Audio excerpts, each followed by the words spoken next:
Un point extrêmement important sur ton deadlift, ça va être le timing du verrouillage de tes genoux. Si tu as le mauvais timing, tu vas ressentir les barres beaucoup plus lourdes et tu vas galérer à augmenter ton deadlift. I heard they checking for me, no one checking on me, so I had to go run up a check. I got the message on me, ain't no flexing on me, my attorney gon' call and collect. Blessings on blessings for me, my successes only made them envious, they got upset. I had to put all their egos in check. Si tu me connais pas encore, je m'appelle Guillaume, je deadlift 225 kg en moins de 74 juniors et aujourd'hui on va voir l'importance du timing au niveau du verrouillage de tes genoux. Ce qui est important à comprendre, c'est qu'il ne faut pas que tu verrouilles trop tôt ni trop tard. Si tu verrouilles trop tôt, qu'est-ce qui va se passer? Si tu verrouilles trop tôt, ce qui va se passer, c'est que tu vas d'abord verrouiller tes genoux et ensuite tes hanches et ensuite tes épaules. Le problème de procéder de cette manière-là, c'est que si tu verrouilles tes genoux, puis tes hanches, puis tes épaules, tu n'auras pas une synchronisation dans le mouvement et tu vas perdre en force. Pourquoi? Parce qu'en gros, si tu verrouilles d'abord tes genoux, tu vas avoir ton buste qui est quand même encore un petit peu en avant. Vu qu'il est encore un petit peu en avant, tu vas avoir davantage de tension sur tes lombaires. Si tu as davantage de tension sur tes lombaires, ce qui se passe, c'est qu'en gros, tes lombaires vont prendre la charge que tes autres groupes musculaires devraient prendre. Donc tes hanches, ton dos, etc. Tout va être pris uniquement par tes lombaires et donc tu vas te retrouver avec, entre guillemets, 100% de la charge sur tes lombaires. Évidemment, je schématise, ça se passe pas exactement comme ça, mais c'est pour te donner une idée. A l'inverse, si tu verrouilles un petit peu trop tard, donc si tu verrouilles d'abord ton dos, tes hanches, etc. et qu'après tu verrouilles tes genoux, tu vas avoir tendance à faire des appuis-cuisses. Les appuis-cuisses, non seulement c'est négatif parce qu'en compétition ça t'invalide tes barres, donc c'est pas du tout ce que tu as envie, mais même si tu fais pas de compétition, c'est pas intéressant non plus parce que en fait le fait de faire des à-coups, en fait tu vas partir un peu en avant, à droite, à gauche, etc.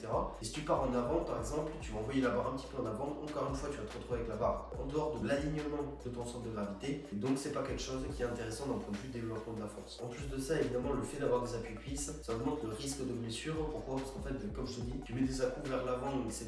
Et donc en fait c'est beaucoup moins optimal d'un point de vue production de force et tu te retrouves encore une fois avec la barre en avant de ton centre de gravité, ce qui de nouveau met énormément de tension sur tes lombaires. Le gros problème personnellement que j'ai rencontré, c'est qu'en fait j'étais convaincu d'avoir une énorme faiblesse au niveau de mon extension de hanche. En fait je comprenais pas parce que j'arrivais juste, mais vraiment il me restait 2-3 cm pour finir mon soulevé de terre. Oui, il y avait un petit peu de ça, donc j'étais effectivement un petit peu faible à ce niveau là, mais c'était pas que ça, c'est vraiment en fait cet aspect du timing du verrouillage. Tu vois là j'ai encore pas mal de problèmes dessus, mais en fait j'ai analysé ma technique et je me suis rendu compte que c'était le problème. Je trouvais ça quand même assez bizarre, si tu veux, de faire du block pull, d'être quand même pas trop mauvais sur le block pull, et derrière j'arrive sur un sumo normal et j'avais énormément de mal à la fin, donc je comprenais pas du tout. Donc même sur mon block pull j'avais quand même des difficultés à ce niveau là, et donc c'était pas que l'extension de hanche, si tu veux, c'est vraiment le timing des genoux. En fait si j'analysais ma technique, en gros je verrouillais quasiment à la moitié de la rep, enfin, j'abuse un petit peu, et donc après tout le reste c'était uniquement de la force au niveau des lombaires. Forcément j'avais énormément de mal à augmenter mon sumo de cette manière là. Donc là il faut que je me focalise personnellement, tu vois, sur vraiment avoir une meilleure technique et vraiment avoir un bon timing des genoux, donc c'est pour ça que je t'en parle aujourd'hui. J'en profite pour te rappeler de t'abonner et d'activer la cloche pour être notifié quand je sors une nouvelle vidéo. Un gros problème également que tu vas rencontrer en plus des autres que je t'ai déjà cité précédemment, ça va être la friction sur tes cuisses. Donc si tu as davantage de friction sur tes cuisses, forcément ça va ralentir la barre. Et tout ce qui ralentit la barre va rendre le mouvement beaucoup plus compliqué. Pour limiter ce problème là, tu peux acheter du talc par exemple. Donc tu vas en pharmacie, tu demandes du talc tout simplement en poudre, et donc en fait